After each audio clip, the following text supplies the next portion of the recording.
ನೀವು ಸಾಕಷ್ಟು ತಂತ್ರ ಪದ್ಧತಿಗಳನ್ನ ಮಾಡ್ತಾ ಇರ್ತೀರ. ಈ ಯಕ್ಷಿಣಿ ಅಂತಂದ್ರೆ ಯಾರು? ಯಕ್ಷಿಣಿನ ಹೊಲಿಸ್ಕೊಳ್ಳುವಂಥದ್ದು ತುಂಬಾ ಸುಲಭ. ಇವ್ರನ್ನ ಹೇಗೆ ನಾವು ಸುಲಭವಾಗಿ ಹೊಲಿಸ್ಕೊಳ್ಬಹುದು? ಯಕ್ಷಿಣಿ ಸಾಧನೆ ನೀವು ಮಾಡಬೇಕಂತ ಇಷ್ಟಪಡ್ತಿದ್ರ ಅಥವಾ ಏನು? ತುಂಬ ಹತಾಶೆಗೋ ತುಂಬ ಕೋಪಕ್ಕೋ ಒಳಗಾದ ಕೆಲವರು ನೋಡಿ ಅವರು ತಗೊಂಡು ಅವರೇ ಹೊಡ್ಕೊಂಡ್ಬಿಟ್ಟಿರ್ತಾರೆ. ಈ ಥರ ಸನ್ನಿವೇಶ ನೋಡಿದ್ದೀರಿ ನೀವು? ಹೌದು. ಯಕ್ಷಿಣಿ ಅಂದರೆ ಹಾಗೆ. ನಾನು ಯಾವಾಗ ಆ ದೇವಸ್ಥಾನದಲ್ಲಿ ಆ ಸರ್ಪವನ್ನು ನೋಡಿದ್ನೋ, ಆ ಸರ್ಪವನ್ನು ನೋಡಿ ನನಗೆ ಆಗಿದ ಆನಂದಕ್ಕೆ ಈಗ ತಲೆ ಆ ಬಲಿಪೀಠದ ಹತ್ರ ಹೀಗೆ ಇಟ್ಟು ಈಗ ನೋಡ್ತೀನಿ, ಅದು ಮಾಯ ಆಗಿತ್ತು. ಯಕ್ಷಿಣಿಯ ಬಗ್ಗೆ ತಿಳಿದುಕೊಳ್ಳುವಂಥ ಪ್ರಯತ್ನ ಇದೆಯಲ್ಲ, ತಿಳಿದುಕೊಳ್ಳಿ, ಆದರೆ ಅದು ಮಾಡುವ ಪ್ರಯತ್ನ ಸಲ್ಲದು. ಈ ಅಪ್ಸರೆಯರು, ಮೇನಕೆಯರು, ಈ ತಿಲೋತ್ತಮೆ, ಈ ಸೌಂದರ್ಯವಾಗಿರತಕ್ಕಂಥ ಅಷ್ಟೂ ಯಾರ್ಯಾರು ಬರುತ್ತಾರೋ ಅವರ ಜೊತೆಗೆ ಇವು ಯಕ್ಷಿಣಿಯರು ಕೂಡ. ನಮಸ್ಕಾರ, ಶುಭೋದಯ ಪ್ರೀತಿಯ ವೀಕ್ಷಕರೆಲ್ಲರಿಗೂ ಸಂಕಲ್ಪ ಸುದ್ದಿ ಕಾರ್ಯಕ್ರಮಕ್ಕೆ ಆತ್ಮೀಯ ಪ್ರೀತಿಯ ಸ್ವಾಗತ ಹೇಳ್ತಾ ಇರೋದು ನನ್ನ ಅನುಷಾ. ಮೊದಲನೇ ಬಾರಿ ಚಾನಲ್ ವೀಕ್ಷಿಸ್ತಾ ಇದ್ದೀರಾ ಅಂದರೆ ಈಗಲೇ ನಮ್ಮ ಚಾನಲ್ನ ಸಬ್ಸ್ಕ್ರೈಬ್ ಮಾಡಿ, ನಮ್ಮ ವಿಡಿಯೋಸ್ನ ಲೈಕ್ ಮಾಡಿ.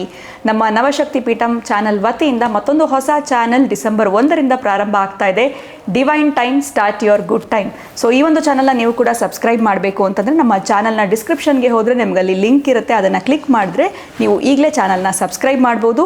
ಇದರಲ್ಲಿ ನಿಮಗೆ ಸಾಕಷ್ಟು ವಿಶೇಷವಾಗಿರುವಂಥ ಮಾಹಿತಿಗಳು, ಗುರುಗಳು ನಿಮಗೆ ನೇರವಾಗಿ ಕೆಲವೊಂದು ರೆಮಿಡೀಸ್ನ ಪ್ರಾಕ್ಟಿಕಲ್ ಆಗಿ ಹೇಗೆ ಮಾಡ್ಬೋದು ಅಂತ ಮಾಡಿ ತೋರಿಸ್ತಾರೆ. ಏನೋ ಕಾರ್ಯಕ್ರಮದಲ್ಲಿ ನಮಸ್ತಲಿದ್ದಾರೆ ಸ್ಪಿರಿಚುವಲ್ ಗುರು ಡಾಕ್ಟರ್ ವಿಷ್ಣುದತ್ತ ಗುರುಜಿಯವರು. ಬನ್ನಿ ಗುರುಗಳನ್ನ ಕಾರ್ಯಕ್ರಮಕ್ಕೆ ಬರಮಾಡ್ಕೊಳ್ಳೋಣ. ನಮಸ್ತೆ ಗುರುಗಳೇ, ಕಾರ್ಯಕ್ರಮಕ್ಕೆ ಭಕ್ತಿಯ ಸ್ವಾಗತ. ಒಳಿತಾಗ್ಲಿ ಅಮ್ಮ. ಗುರುಗಳೇ, ಈ ವಿಚಾರ ಯಾಕೆ ಅಂತಂದರೆ, ನೀವು ಸಾಕಷ್ಟು ತಂತ್ರ ಪದ್ಧತಿಗಳನ್ನ ಮಾಡ್ತಾ ಇರ್ತೀರ. ಅದೆಲ್ಲವನ್ನು ತಿಳಿದುಕೊಂಡು ಈ ಯಕ್ಷಿಣಿ ಅಂತಂದರೆ ಯಾರು? ಯಕ್ಷಿಣಿ ಬೇಡಮ್ಮ. ಇಲ್ಲ ಗುರುಗಳೇ, ಬೇಕೇ ಬೇಕು ನಮಗೆ. ಈ ಯಕ್ಷಿಣಿ ಅಂತಂದರೆ ಯಾರು? ಯಕ್ಷಿಣಿನ ಹೊಲಿಸ್ಕೊಳ್ಳುವಂಥದ್ದು ತುಂಬ ಸುಲಭ ತಾಂತ್ರಿಕ ಪದ್ಧತಿಯಿಂದ ಅನ್ನೋದ್ರ ಬಗ್ಗೆ ನಾವು ಕೇಳ್ಪಟ್ಟಿದ್ದೀವಿ, ಆದರೆ ಇದ್ರ ಬಗ್ಗೆ ಸಂಪೂರ್ಣವಾಗಿರೋ ಮಾಹಿತಿ ನನಗೆ ಗೊತ್ತಿಲ್ಲ. ಸೊ ಇದನ್ನು ತಿಳ್ಕೊಳ್ಬೇಕು ಅನ್ನೋಂಥ ಉದ್ದೇಶ ಇವತ್ತು. ಸೊ ಈ ಯಕ್ಷಿಣಿ ಅಂತಂದರೆ ಯಾರು? ಇವ್ರನ್ನ ಹೇಗೆ ನಾವು ಸುಲಭವಾಗಿ ಹೊಲಿಸ್ಕೊಳ್ಬೋದು? ಇದ್ರ ಬಗ್ಗೆ ತಿಳಿಸ್ಕೊಡಿ ಗುರುಗಳೇ. ಏನಕ್ಕೆ ಬೇಕು ಯಕ್ಷಿಣಿ? ನಿಮ್ಗೆ ಏನಕ್ಕೆ ಬೇಕು? ಅಂದರೆ ಏನಾದರೂ ಹೊಲಿಸ್ಕೊಳ್ಳೋದ್ರಿಂದ ಜೀವನದಲ್ಲಿ ಅಭಿವೃದ್ಧಿ ಕಾಣೋದಕ್ಕೆ ಸಹಾಯ ಆಗುತ್ತೆ? ನೀವು ಮಾಡ್ತೀರಾ? ಖಂಡಿತ ಗುರುಗಳೇ, ಪ್ರತಿಯೊಂದು ಕೂಡ ಫಾಲೋ ಮಾಡ್ತಾ ಇರ್ತೀವಲ್ವಾ? ಅಲ್ಲಲ್ಲ, ಯಕ್ಷಿಣಿ ಸಾಧನೆ ನೀವು ಮಾಡಬೇಕು ಅಂತ ಇಷ್ಟಪಡ್ತಿದ್ರ ಅಥವಾ ಏನು? ಹೌದು, ಕೈಲಿ ಆಗತ್ತೆ ಅಂತಂದ್ರೆ ಮಾಡೋಣ, ಮಾಡಿದ್ರೆ ಒಳ್ಳೇದಾಗತ್ತೆ ಅಂದ್ರೆ ಮಾಡೋಣ. ಅದು ಸುಲಭ ರೀತಿನಲ್ಲಿ ಹೊಲಿಸ್ಕೊಳ್ಳೋದು ಸುಲಭ ಅಂತ ಹೇಳಿದ್ದಾರೆ, ಆದರೆ ಎಷ್ಟು ಸುಲಭ ಹೇಗೆ ಅನ್ನೋಂಥದ್ದು ಗೊತ್ತಿಲ್ಲ. ಅದರಿಂದ ಓಂ ವಿಶ್ವಸ್ಮೈ ನಮಃ. ಪ್ರೀತಿಯ ಬಂಧುಗಳೇ, ನೀವೇನು ಪ್ರಶ್ನೆ ಮಾಡಿದ್ರೂ ಅಷ್ಟು ಸುಲಭ ಇಲ್ಲ. ಕಷ್ಟನಾ ಗುರುಗಳೇ? ತುಂಬ ಕಷ್ಟ. ತುಂಬ ಕಷ್ಟ ಅಂದರೆ ಯಕ್ಷಿಣಿ 100ಕ್ಕೂ 100 ನಿಮ್ಮ ಮುಂದೆ ಪ್ರತ್ಯಕ್ಷಗಳಾಗ್ತಾಳೆ, ಎಲ್ಲವೂ ಇದೆ ಅದರಲ್ಲಿ. ಬಟ್ ನಾನು ಏನು ಹೇಳೋಕ್ಕೆ ಹೊರಟಿದ್ದೀನಿ ಅಂತಂದರೆ,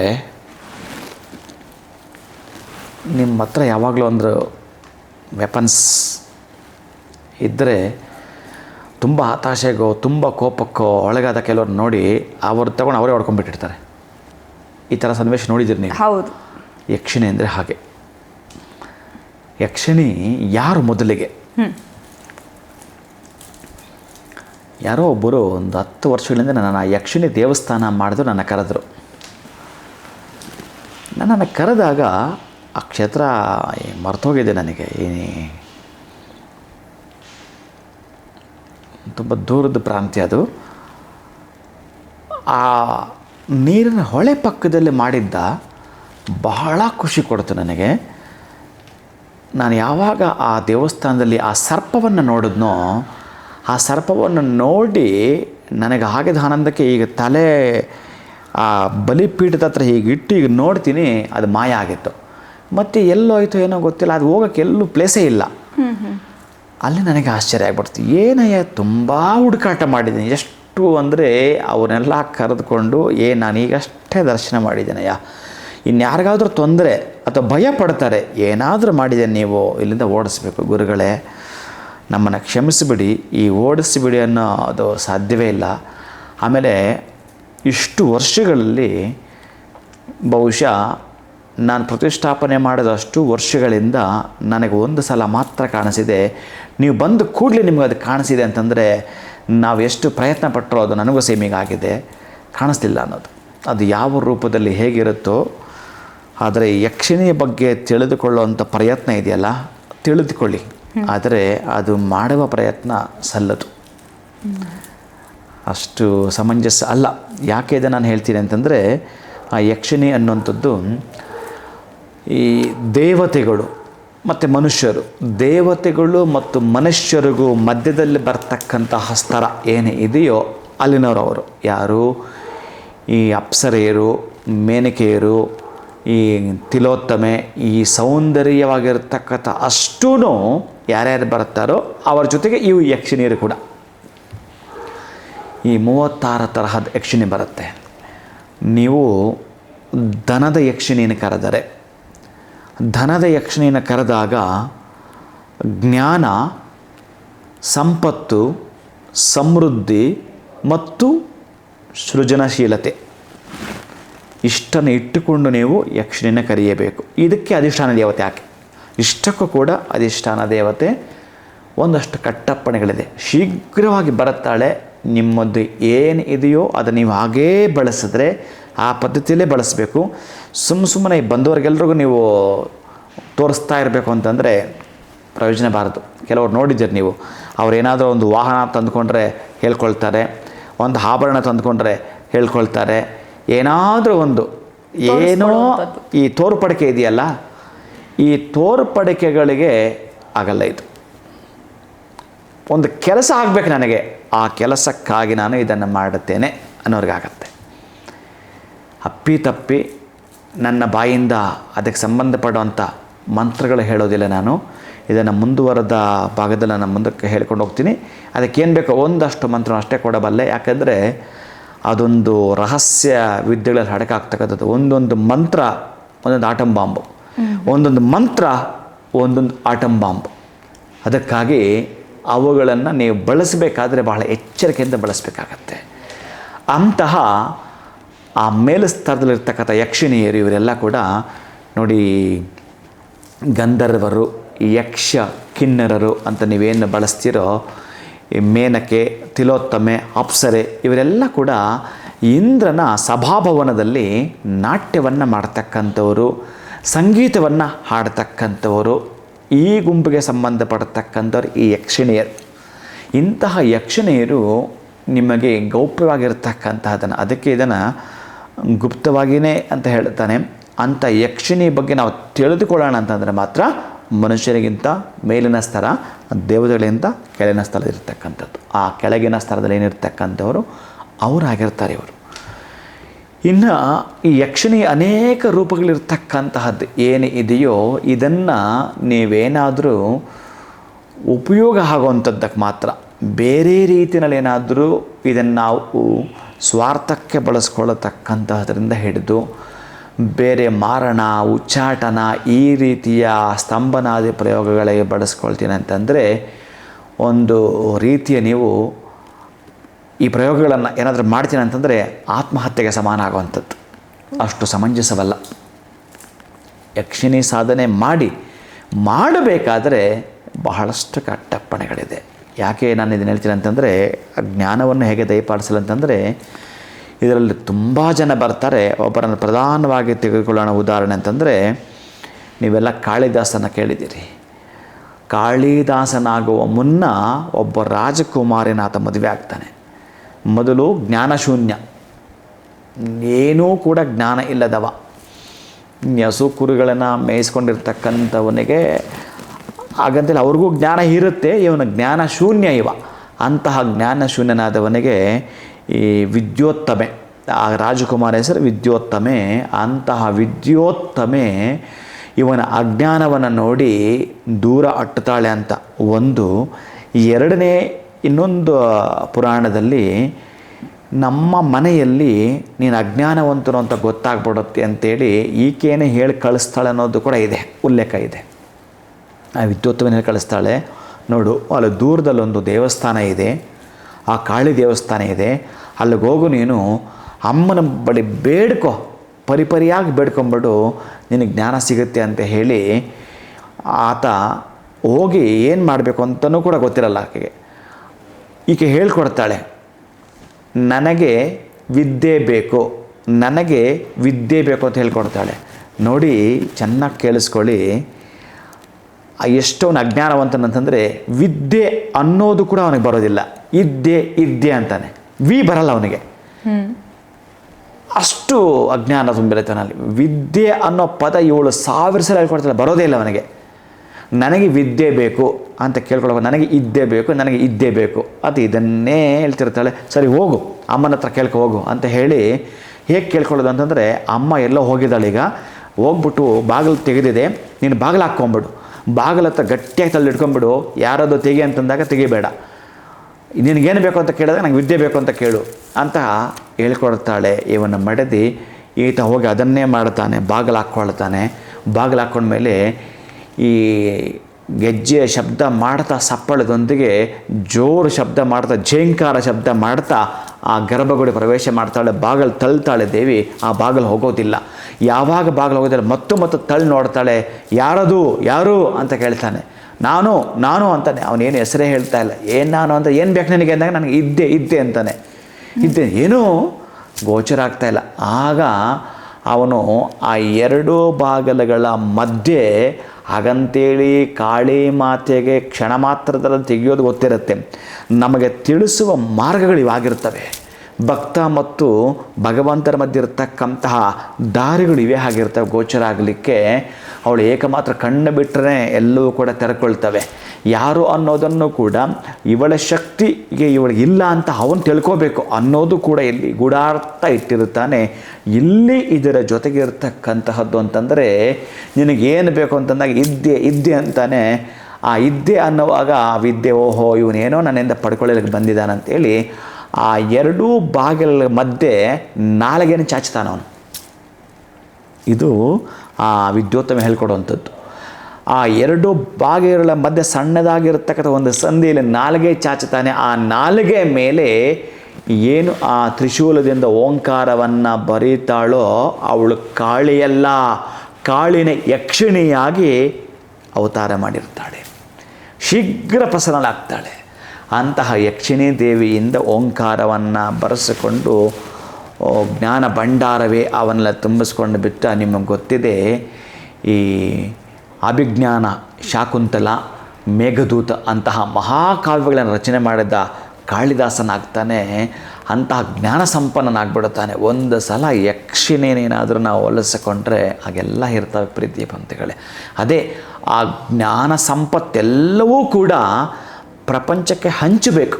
ಆ ರೀತಿಯ ನಿಮ್ಮ ಮನೋಭಾವನೆ ಇದ್ದರೆ ಮಾತ್ರ ಯಕ್ಷಿಣಿ ಸಾಧನೆ ಮಾಡಬೇಕು. ಯಾರ್ಯಾರು ಹೇಳ್ತಾರಲ್ಲ, ಅದ್ಯಾವುದನ್ನು ಪಕ್ಕಕ್ಕೆ ಇಟ್ಟು ನೀವು ಇದರಲ್ಲಿ ಇರ್ತಕ್ಕಂಥ 36ರಲ್ಲಿ ನೀವು ಒಂದು ಯಕ್ಷಿಣಿಯನ್ನು ನೀವು ಧನದ ಯಕ್ಷಿಣಿಯೇನಾದರೂ ಮಾಡ್ಕೊಳ್ತೀನಿ ಅಂತಂದರೂ ಬಹಳ ಮುಖ್ಯ ಇರ್ತವೆ.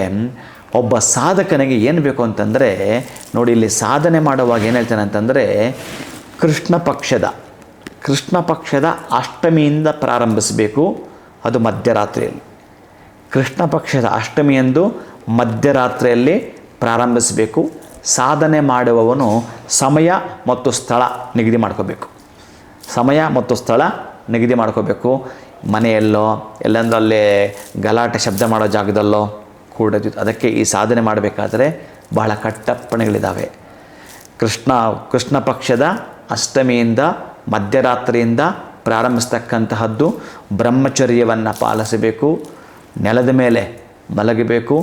ತುಪ್ಪದ ಒಂದು ದೀಪವನ್ನು ಇಟ್ಕೊಂಡಿರಬೇಕು. ಕೆಂಪು ಹೂಗಳಿಂದಲೇ ಆ ದೇವಿಯನ್ನು ಆರಾಧಿಸಬೇಕು. ಜೊತೆಗೆ ನೀವು ಪ್ರತಿನಿತ್ಯ ಸಿಹಿಯನ್ನು ಅಂದರೆ ಸಾತ್ವಿಕ ಆಹಾರವನ್ನೇ ತೆಗೆದುಕೊಳ್ಳಬೇಕು. ಒಪ್ಪತ್ತು ಮಾತ್ರ ತೆಗೆದುಕೊಳ್ಳತಕ್ಕಂತಹದ್ದು. ಅಮ್ಮನಿಗೆ ಸಿಹಿ ಪೊಂಗಲ್ ಈ ತರಹದ ಸಿಹಿಯನ್ನೇ ನೀವು ನೈವೇದ್ಯ ಮಾಡ್ತಕ್ಕಂಥ ಅತ್ಯಂತ ಸುಗಂಧಭರಿತವಾಗಿರತಕ್ಕಂತಹ ಪರಿಮಳ ದ್ರವ್ಯಯುಕ್ತವಾಗಿರತಕ್ಕಂಥ ಧೂಪವನ್ನೇ ಹಾಕಬೇಕು. ಇಲ್ಲಿ ಪ್ರಧಾನವಾಗಿ ನೀವು 3 ನೆನಪಿಟ್ಕೋಬೇಕು: ಧೂಪ, ದೀಪ, ನೈವೇದ್ಯ. ಇವಿಷ್ಟು ಕೂಡ ನೀವೇನಾದರೂ ಕೂಡ 31 ದಿನಗಳ ಪರ್ಯಂತ ಮಾಡ್ತೀನಿ ಅಂತಂದರೆ ನಡೆಯೋ ಚಮತ್ಕಾರವೇ ಬೇರೆ. ಅಂತಹ ಮಂತ್ರ ನಾವೇನಾದರೂ ಹೇಳಿದರೆ, ಅದೇ ನಾನು ಹೇಳಿದೆ, ಒಂದೊಂದು ಆಟಮ್ ಬಾಂಬ್ ಒಂದೊಂದು ಅಂತ. ಅದಕ್ಕಾಗಿ ನಿಮಗೆ ತೀರಾ ಸಣ್ಣದೊಂದು ಆ ದನಕ್ಕೆ ಸಂಬಂಧಪಡ್ತಕ್ಕಂಥ ಒಂದು ಮಂತ್ರವನ್ನು ಹೇಳ್ತೀನಿ ಪ್ರೀತಿ ಬಂಧುಗಳೇ. ಒಂದು ದಿನಕ್ಕೆ 108 ಸಲ ಹೇಳಿದ್ರು ಸಾಕು. ಅದರಲ್ಲೂ ಬ್ರಹ್ಮಚರ್ಯ ಪಾಲಿಸೋದು, ಸಮಯ ಮತ್ತು ಸ್ಥಳ ನೀವು ನಿಗದಿ ಮಾಡಿಕೊಳ್ತಕ್ಕಂತಹದ್ದು. ಅಲ್ಲಿರ್ತಕ್ಕಂಥದ್ದು 21 ದಿನವೂ ಮಾಡಬಹುದು, 31 ದಿನವೂ ಮಾಡಬಹುದು. 21 ದಿನ ನೀವು ಯಾರನ್ನೂ ನೋಡದೆ ಒಂದೇ ಕಡೆ ಕುಳಿತುಕೊಂಡು ಯಾರ ಜೊತೆಯೂ ಮಾತನಾಡದೆ ಮೌನ ವಹಿಸಿ ನೀವು ಮಾತನಾಡೋದಾದರೆ ಈ ಮಂತ್ರವನ್ನು 108 ಸಲ, 1008 ಸಲ, 10,000 ಸಲ ಒಂದು ದಿನಕ್ಕೆ ಸಾಧ್ಯವಾಗುತ್ತೆ. ಈ ಮಂತ್ರ ಹೇಳಿದರೆ ನೀವೇನಾದರೂ 24,000 ಸಲ ಹೇಳ್ತೀನಿ ಅಂತಂದರೂ ಅದ್ಭುತಗಳು ಜರುಗ್ತವೆ. ಅದ್ಭುತಗಳು ಅವಳು ನಿಮ್ಮ ಮುಂದೆ ಪ್ರತ್ಯಕ್ಷಲಾಗ್ತಕ್ಕಂಥ ರೀತಿ ಇದೆಯಲ್ಲ, ಆಗಿರುತ್ತೆ. ಅಂತಹ ಅದ್ಭುತಗಳು ಜರುಗಿ ಬರ್ತವೆ. ಅಂತಹ ಮಂತ್ರವನ್ನು ಕೊಡ್ತೇನೆ. ತುಂಬ ಜನ ಪ್ರಯತ್ನ ಮಾಡಲಿಕ್ಕೆ ಹೋಗಬೇಡಿ. ಯಾರಿಗೆ ನಾನು ಇದಕ್ಕಿಂತಲೂ ಇನ್ನೂ ಕೂಡ ಶಿಸ್ತುಬದ್ಧವಾಗಿರ್ತೇನೆ ಗುರುಗಳೇ, ತುಂಬ ಕಟ್ಟಪ್ಪಣೆಗಳನ್ನ ಆಚರಣೆ ಮಾಡ್ತೇನೆ ಗುರುಗಳೇ, ನಾನು ಸಮಾಜಕ್ಕೆ ಒಂದು ಕೊಡುಗೆ ಕೊಡಲೇಬೇಕು ಗುರುಗಳೇ ಅನ್ನೋ ಅಂಥವ್ರು ಮಾತ್ರ ಈ ಮಂತ್ರ ಇನ್ನೂ ಇದೆ, ಬಹಳಷ್ಟು ಇದೆ. ಯಕ್ಷಿಣಿ ಬಗ್ಗೆ ತಿಳಿದುಕೊಳ್ತಕ್ಕಂಥದ್ದು ಪ್ರೀತಿ ಬಂಧುಗಳೇ. ಅದೊಂದು ಕೃಪೆ ಮಾಡಿಬಿಟ್ರೆ ಏನು ಇಲ್ಲ ಅಲ್ಲಿ ಅದನ್ನು ಸೃಷ್ಟಿ ಮಾಡ್ಬೋದು. ನೀವೇನು ಅಂದ್ಕೊಳ್ತೀರಿ ಅದನ್ನು ಸೃಷ್ಟಿ ಮಾಡಲಿಕ್ಕೆ ಸಾಧ್ಯ ಇದೆ. ಅಷ್ಟೊಂದು ದಿಶಕ್ತಿಯನ್ನು ದಯಪಾಲಿಸ್ತಕ್ಕಂತಹ ಯಕ್ಷಿಣಿ ದೇವಿ ಬಗ್ಗೆ ತಿಳ್ಕೊಳ್ತಕ್ಕಂಥ ಅಪಾರವಾಗಿರತಕ್ಕಂಥದ್ದು ನಮಗೆ ಪುರಾಣದಲ್ಲಿ ಏನೆಲ್ಲ ಕೂಡ ಆ ಒಂದು ಯಕ್ಷಿಣಿ ಬಗ್ಗೆ ತಿಳಿಸ್ಕೊಡುತ್ತೋ, ಈ ಒಂದು ಮನುಷ್ಯರು ಇರತಕ್ಕಂಥ ಸ್ತರದ ಮೇಲ್ಭಾಗ ಇರೋದರಿಂದ ನೀವು ಶೀಘ್ರವಾಗಿ ನಿಮಗೆ ಮನೆ ಹತ್ತಿರದವ್ರು ನಿಮ್ಮ ಕೂಗು ಕೇಳಿಸುತ್ತಲ್ಲ, ಅವರು ಓಡಿ ಬರ್ತಾರೆ. ಎಲ್ಲೋ 1 ಕಿಲೋಮೀಟ್ರ್ ದೂರದಲ್ಲಿರೋರಿಗೆ ಕೇಳಿಸೋದಿಲ್ಲ. ಹಾಗೆ ಯಕ್ಷಿಣಿ ಅಂತಕ್ಕಂತಹದ್ದು ಸುಲಭವಾಗಿರತಕ್ಕಂತಹ ಮಾರ್ಗ ವಶ ಮಾಡಿಕೊಳ್ಳಲಿಕ್ಕೆ. ಆದರೆ ಇದನ್ನೇನಾದರೂ ಬೇರೆದಕ್ಕೆ ನೀವು ಉಪಯೋಗ ಮಾಡ್ತೀನಿ ಅಂತಂದರೆ, ಬೇರೆ ರೀತಿಯಲ್ಲಿ ಬಳಸಿನಿ ಅಂತಂದರೆ ತೊಂದರೆ, ಕಟ್ಟಿಟ್ಟ ಬುತ್ತಿ. ಯಾವುದೇ ಕಾರಣಕ್ಕೂ ಬೇರೆ ಯಾವುದಕ್ಕೂ ನೀವು ಬಳಸಲಿಕ್ಕೆ ಹೋಗಬೇಡಿ. ಮಂತ್ರ ಕೊಡ್ತೇನೆ ಪ್ರೀತಿಯ ಬಂಧುಗಳೇ. ಓಂ ಐಂ ಹ್ರೀಂ ಶ್ರೀಂ ಧನದೇ ಯಕ್ಷಿಣ್ಯೈ ಸರ್ವಕಾರ್ಯ ಸಿದ್ಧಿಂ ದೇಹಿ ದೇಹಿ ಸ್ವಾಹಾ. ಈ ಮಂತ್ರವನ್ನು ನೀವೇನಾದರೂ 108 ಸಲ ಹೇಳ್ತೀನಿ ಅಂತಂದು ಸರ್ವ ಕಾರ್ಯಗಳು ಕೂಡ ಸಿದ್ಧಿಯಾಗುವಂಥದ್ದೇ. ಮೊದಲೇ ನಿಮಗೆ ಈ ಬೀಜಾಕ್ಷರ ಗೊತ್ತಿದೆ, ನಾನು ಮೊದಲೆಲ್ಲ ಕೊಟ್ಟಿದ್ದೇನೆ. ಐಂ ಅಂತಕ್ಕಂತಹದ್ದು ಜ್ಞಾನದ ಕಣ್ಣನ್ನು ತೆರೆಸುತ್ತೆ. ಹ್ರೀಂ ಅನ್ನೋದು ಮಾಯಾಶಕ್ತಿಯ ಪರದೆಯನ್ನು ಸರಿಸುತ್ತೆ. ಶ್ರೀಂ ಅನ್ನೋದು ಲಕ್ಷ್ಮಿ ತತ್ವವನ್ನು ನಿಮ್ಮ ಮುಂದಿಡುತ್ತೆ. ಅಂಥ ಅದ್ಭುತಗಳು ಅದು ಶೀಘ್ರವಾಗಿರತಕ್ಕಂತಹ, ಯಾರು ನಾನೊಂದು ಈ ಸಮಾಜಕ್ಕೆ ಒಂದು ಕೊಡುಗೆ ಕೊಡಬೇಕು ಅಂತಕ್ಕಂಥವ್ರಿಗೆ ಇದು ಶೀಘ್ರವಾಗಿ ವಶವಾಗುತ್ತೆ. ಅಂಥ ಯಕ್ಷಿಣಿ ಮಂತ್ರ ಇದಾಗಿರುತ್ತೆ. ಇನ್ನು ಬೇರೆ ಮಂತ್ರಗಳು ಬೇರೆ ಥರದ ಅನುಷ್ಠಾನ ಸಲ್ಲದು. ಗುರುಗಳ ನಿಮ್ಮ ಒಂದು ನಾಲೆಜ್ಗೆ ಹ್ಯಾಟ್ಸ್ ಆಫ್ ಹೇಳಲೇಬೇಕು. ಯಾಕಂದರೆ ಯಾವುದೇ ವಿಚಾರವನ್ನು ನಾನು ನಿಮ್ಮ ಮುಂದೆ ಇಟ್ಟರೆ ಅದಕ್ಕೆ ನೀವು ಸರಿಯಾಗಿರುವಂಥ ಉತ್ತರ, ಜೊತೆಗೆ ಅದು ಹೆಂಗೆ ವರ್ಕ್ ಆಗುತ್ತೆ ಏನು ಇನ್ ಡೀಟೇಲ್ ನೀವು ಕೊಟ್ಬಿಡ್ತೀರಾ, ಒಂದು ರೀತಿ ಪ್ಯಾಕೇಜ್ ಥರ ಅಂತ ಹೇಳ್ಬೋದು. ಬಟ್ ಇದನ್ನು ಯಾರೂ ಪ್ರಯತ್ನ ಮಾಡೋವಂಥದ್ದು ಬೇಡ. ತಿಳ್ಕೊಳ್ಳೋದಕ್ಕೆ ಎಷ್ಟು ವಿಚಾರಗಳು ಬೇಕೋ ಅದನ್ನು ತಿಳಿಸ್ಕೊಟ್ಟಿದ್ದೀರಾ. ಬಟ್ ಯಾರು ಫಾಲೋ ಮಾಡಬೇಕು ಅಂತಂದರೆ ಅದರದ್ದೇ ಆಗಿರುವಂಥ ನಿಯಮ ನಿಷ್ಠೆಗಳು ಏನಿದೆ ಅದನ್ನು ಕೂಡ ನಾವು ಎಷ್ಟು ಬದ್ಧವಾಗಿರಬೇಕು ಅದನ್ನು ಕೂಡ ತಿಳಿಸ್ಕೊಟ್ರಿ. ಸೊ ಯಕ್ಷಿಣಿ ಯಾರು ಅನ್ನೋಂಥದ್ದನ್ನು ಇವತ್ತಿನ ವಿಡಿಯೋದಲ್ಲಿ ತಿಳಿದುಕೊಂಡ್ವಿ. ಹೊಲಿಸ್ಕೊಳ್ಳೋವಂಥದ್ದು ಸುಲಭ ಅಲ್ಲ, ಎಷ್ಟು ಕಷ್ಟ ಇದೆ, ಅದಕ್ಕೆ ನಾವೇನೆಲ್ಲ ಫಾಲೋ ಮಾಡಬೇಕಾಗತ್ತೆ ಅನ್ನೋದ್ರ ಬಗ್ಗೆ ತಿಳಿಸ್ಕೊಟ್ಟಿದ್ದೀವಿ. ಯಕ್ಷಿಣಿ ಸುಲಭವಾಗಿ ಆಗ್ತಾಳೆ, ಆಮೇಲೆ ನೀವು ಮ್ಯಾನೇಜ್ ಮಾಡೋದಿರೋದು. ಅದೇ ಈಗ ಏನಂತಂದರೆ ಒಳ್ಳೆ ಹೆಸರು ಮಾಡಿಬಿಡ್ಬೋದಂತೆ, ಅದನ್ನು ಉಳಿಸ್ಕೊಂಡು ಹೋಗೋದೇ ಕಷ್ಟ ಅಂತಲ್ಲ, ಅದನ್ನು ಕಾಪಾಡೋದೇ ಕಷ್ಟ ಅಂತಲ್ಲ. ಹಾಗೆ ನೀವು ಪ್ರತಿನಿತ್ಯವೂ ಕೂಡ ಸ್ವಾರ್ಥರಹಿತವಾಗಿರಬೇಕು, ಸಮಾಜಕ್ಕೆ ಸೇವೆ ಮಾಡುವ ಸಹಿತವಾಗಿರಬೇಕು.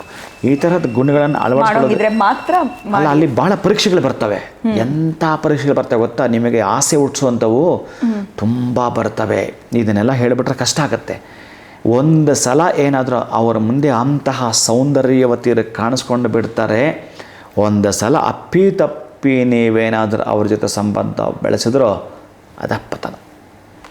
ಹೀಗೆ ಇನ್ನೂ ಬೇಕಾದಷ್ಟು ಬಹಳ ನಮ್ಮ ಹತ್ರ ಕೆಲವರು ಬರ್ತಾರೆ, ಗುರುಗಳೇ ಇವ್ರು ಹಿಂಗೆ ಮಾಡಬೇಕು ಅಂತೇಳಿ.